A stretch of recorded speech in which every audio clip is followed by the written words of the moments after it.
বাংলাদেশ জামাত ইসলামী কুষ্টিয়া শহর শাখার একটি গুরুত্বপূর্ণ ওয়ার্ড 12 নম্বর ওয়ার্ড কর্তৃক আয়োজিত আজকের এই সুধী সমাবেশে উপস্থিত আজকের প্রোগ্রামের সম্মানিত প্রধান অতিথি গণমানুষের সংগঠন বাংলাদেশ জামাত ইসলামী কেন্দ্রীয় শুরার অন্যতম সদস্য, কুষ্টিয়া জেলা শাখার কর্মপরিষদের অন্যতম সদস্য, কুষ্টিয়া সদর আসনের জামাত মনোনীত এমপি প্রার্থী আমাদের সর্বজন শ্রদ্ধেয় স্যার জনাব ফরহাদ হোসেন স্যার, উপস্থিত কুষ্টিয়া জেলা জামাতের সংগ্রামী সেক্রেটারি, কুষ্টিয়া সদর উপজেলার জামাত মনোনীত উপজেলা প্রার্থী, উপজেলা চেয়ারম্যান প্রার্থী, উপস্থিত মঞ্চে উপবিষ্ট অন্যান্য নেতৃবৃন্দ, সম্মানিত সুধী মণ্ডলী, সবাইকে জানাই সালাম। আসসালামু আলাইকুম ওয়া রাহমাতুল্লাহি ওয়া বারাকাতুহু।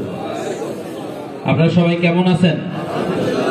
আলহামদুলিল্লাহ, আল্লাহ দরবারে লাখো কোটি শুকরিয়া আদায় করতেছি। আল্লাহ তাআলা আমাদেরকে এমন একটি সুন্দর স্বাধীন পরিবেশ দিয়েছে।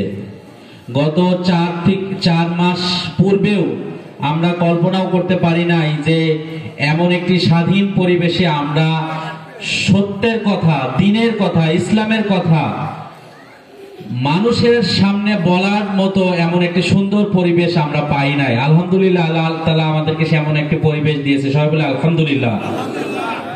দীর্ঘ 15-16টি বছর বাংলাদেশের প্রত্যেকটা জনপদে যে জুলুমতন্ত্র কায়েম হয়েছিল, আল্লাহ তাআলা সেই জুলুমতন্ত্রের অবসান করেছে আলহামদুলিল্লাহ।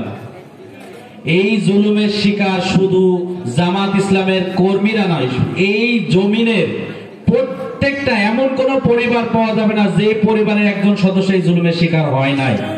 এবং এই জুলুমের সবচেয়ে বেশি শিকার হয়েছে বাংলাদেশ জামাত ইসলামের কর্মীরা।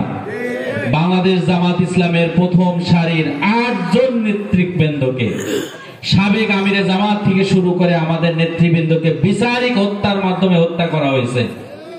আমাদের লক্ষ লক্ষ কর্মীকে বছরের পর বছর জেলখানায়, যে একদম নির্মম একটা নির্যাতনের মাধ্যমে বছরের পর জেলখানায় রাখা হয়েছে।